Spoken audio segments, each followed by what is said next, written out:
Alright guys, I want to talk a little bit about today. I want to talk a little bit about today. It was pretty slow. To be honest with you, it was pretty slow. I did catch 5. Only two or three of those were keepers. So I went out there. It was really, really foggy. It looked really, really good. Now, there's a big old front coming in, and I wasn't sure if it was going to pressure them or have them bite. So I went out there.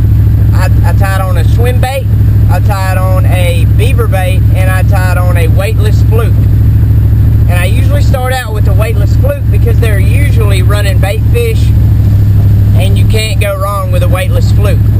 So I threw that around, caught one on the weightless fluke, and I was just watching them, and they were acting weird. I'd throw it out there, and they would nip at it, they'd blow up at it, but they would miss it almost on purpose. And I watched one blow up on it, popped it a few more times, blew up at it again, and then he was following it, so I reeled it real fast to pull it into the boat, and he kind of darted at it, so they were definitely finicky today. So after about an hour of that, I said, let's try something else. We're not gonna strike out. That's another thing I've learned, is to be more versatile and kind of read what the fish are saying. If they're not running shad, you might need to run that tree line. So that's what I did. I tied on a beaver bait. Now I caught one off of it, but they weren't really crazy about it. So I went over to a big old brush hog, green pumpkin magic color, because that's the color I've been having all my luck on, is green pumpkin magic. So I tied that on, threw it out there, had one hit it, but he didn't really smoke it. He hit it, and that was about it. So I was like, maybe they don't want this big old bait. So I tied on a baby brush hog, same color, green pumpkin magic, and threw it out there. First cast, smoked it, about a 3-pounder. He smoked it, and set the hook on him, brought him in. And then after that, I kind of kept on doing the same thing. And that's really how I rolled my 5 in, is by my peg Texas rig. And I always have a peg on my rig. It gives me more confidence. I know it makes my bait swim better.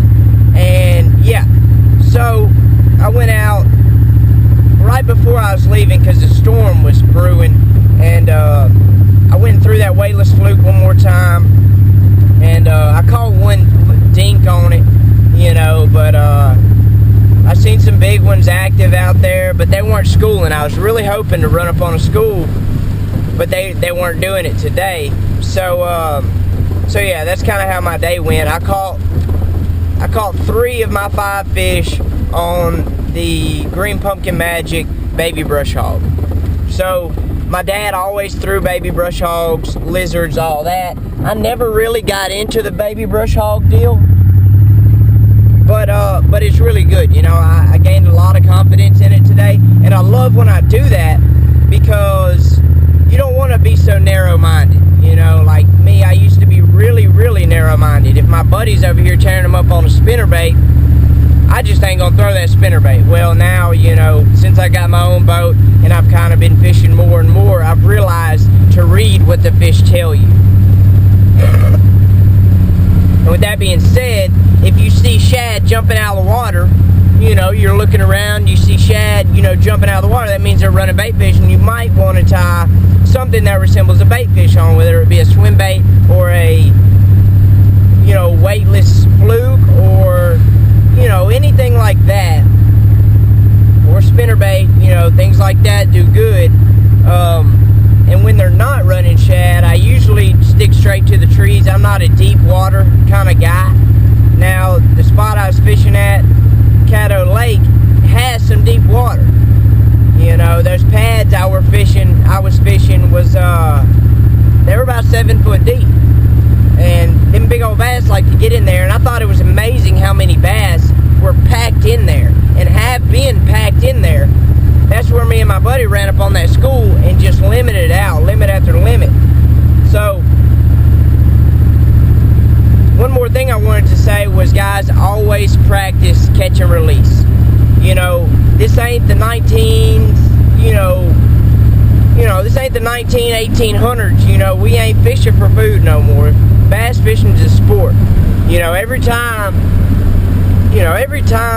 I get on the computer and I see somebody with an ice chest full of bass, it just kind of irritates me, Unless they like caught them in a pond, that was overstocked or something like that, that's okay. But these lakes, it's all for fun, and whatever. But yeah, so that's how my day went. It's raining now. A storm blew in on me. Otherwise, I'd probably be out there still trying to go for 10. But yeah, so that's how my day went. I hope y'all enjoyed this video. I had to add 2 days into it because I really didn't want to post a video with just 2 fish on it. I'm kind of changing my style up to talk a lot more. I was just ripping lips and just throwing a dope beat on there and just letting it play through because I don't have that big special program to make dope videos. So I literally make all my videos from my phone.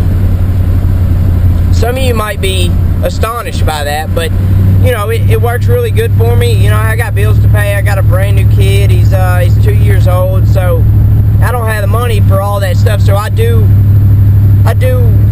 what I can with what I got. I got my my little John boat. It just has a trolling motor on it.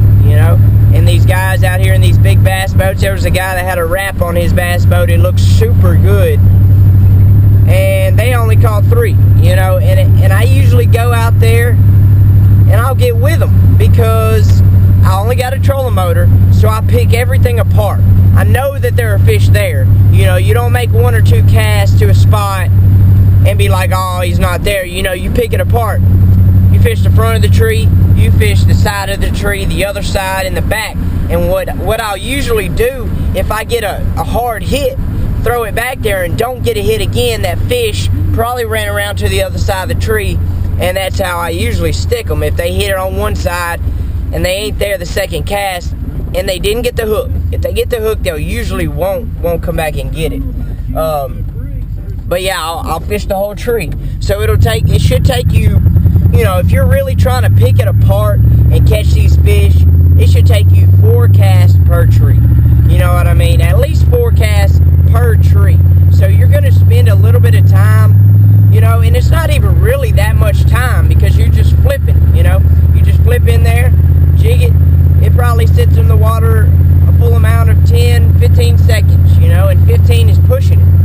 I'll dip my bait in there, pop it a few feet back to me, pull it out, hit the other side, and a lot of the times you can cast in the same spot 4 or 5 times and get that fish because you just agitated it. Bass are opportunists, so if your presentation's on point, you can get them fish. So I'm gonna do a vlog. We're 9 minutes in and I'm still not even close to done talking. So I'm gonna end it right there. I hope you guys enjoyed today's video. I had a great time, doing it for y'all. And we're gonna be making some more vlogs while I can't get on the water, because I'm only off on Sundays and Tuesdays, and those are my fishing days. I catch hell from my old lady about it, but those are my fishing days, and I have to get out there and show you guys. I feel it in my heart that I need to show y'all what I learned and what I know, because I'm proud of it. Not everybody can go out there and just stick all the bass, you know what I mean? So, and I'm not saying I'm a freaking pro either. I'm just saying